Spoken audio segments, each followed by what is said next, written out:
Model paper का जो है सवाल भेजे थे, जल संसाधनों का ह्रास सामाजिक द्वंद्वों और विवादों को जन्म देते हैं, इसके उपयुक्त उदाहरण देकर समझाइए। ठीक है, ये सवाल आपने भेजा था। अब इस सवाल का जवाब हम कैसे बताएंगे? जल संसाधनों का ह्रास, जल संसाधनों में जो कमी हो रही है वो द्वंद्व और विवाद का कारण बनते जा रहा है, इसका उदाहरण देकर के समझिए, ये बोल रहा है। सवाल को पहले क्या कीजिए, आप अच्छे से समझ लीजिए, 2 बार 3 बार जो है पढ़ लीजिए। अभी देखिए सवाल इस प्रकार का, अगर ये सवाल आ जाता है तो हम इसका जवाब कैसे देंगे कि भाई हमारी पृथ्वी में देखिए पूरा जो है 71% जल है और 21% जमीन है ना। हमारी पृथ्वी में 71% जल है जो चारों तरफ सागर महासागर घिरा हुआ है हमारी पृथ्वी चारों तरफ से। तो 71% जो जल है, इस 71% जल का अगर हम ये पूरे जल को लेते हैं, है ना, ये पूरे जल को, तो इस पूरे जल का 97% जल जो है बेकार है। इसका उपयोग केवल नौकायन के लिए और मत्स्य उत्पादन के लिए बस होता है। खारा पानी है, एक जगह दूसरे जगह जाना है जहाज के माध्यम से, तो आवागमन के लिए एक तो होता है, और दूसरा मछली पकड़ने के लिए इसका उपयोग होता है, और इसका जो है कोई उपयोग नहीं है।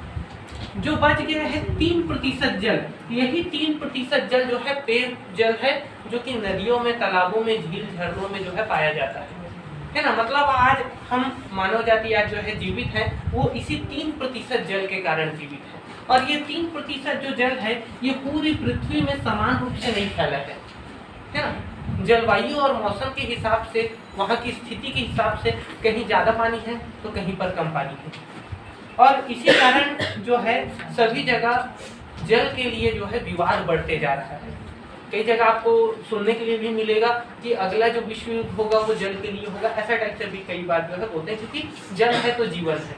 ठीक है, और ये 3% जल की क्या कर रहा है, यहाँ पर जीवन को बनाए रखा हुआ है। और इसका प्रभाव हम भारत में भी देख सकते हैं कि पंजाब, हरियाणा और हिमाचल प्रदेश के बीच क्या है, नदी विवाद है ना। भांगटा नागल वगैरह बांध बना हुआ है, सतलज नदी, व्यास नदी, वहाँ जो है वो उसके उपयोग को लेकर के, है ना, कि कौन कितना उपयोग करेगा उसके पानी का, इसको लेकर के क्या है, पंजाब, हरियाणा और हिमाचल प्रदेश के बीच जो है विवाद है।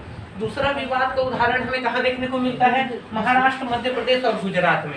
जो नर्मदा नदी है ना, छत्तीसगढ़ के बॉर्डर से निकलती है, अमरकंटक की पहाड़ियों से, और सबसे पहले ये मध्य प्रदेश होते हुए महाराष्ट्र जाती है, फिर गुजरात जाती है। तो ये तीनों जगह नर्मदा नदी के पानी को लेकर के विवाद है कि कौन इस पानी का कितना उपयोग करेगा।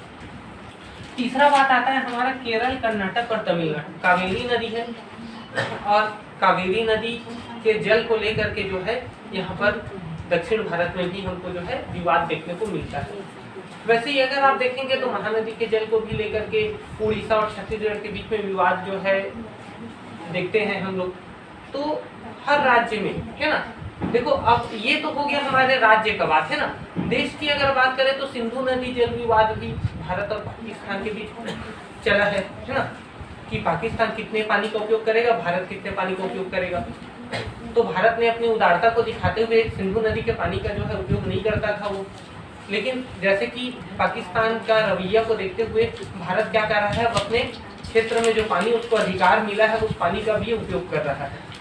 ठीक है, तो देशों के बीच आपस में और राज्यों प्रदेशों के बीच आपस में हमेशा क्या है, जल जो है विवाद का कारण रहा है। तो ये जो जल की कमी जैसे हो रही है जिस प्रकार से, तो ये विवाद जो है और बढ़ते जा रहा है। अगर जल की कमी नहीं होगी तो आराम से सबको जल मिलेगा, लेकिन जैसे जैसे जल की कमी होती जा रही है, ग्लोबल वार्मिंग होते जा रहा है, पृथ्वी का तापमान बढ़ रहा है, इससे क्या हो रहा है कि ये जो जल विवाद है और तेजी से जो है बढ़ते जा रहा है। तो ये है हमारा जो है जल संसाधन के ह्रास के कारण हमें द्वंद्व और विवाद देखने को मिलते हैं। इसको उदाहरण देकर के समझाइए। तो सबसे पहले हम इसको बताएंगे और उसके बाद हम ये 3 उदाहरण बता देंगे। आप चाहो तो एक उदाहरण भारत पाकिस्तान का सिंधु नदी जल विवाद को भी बता सकते हैं।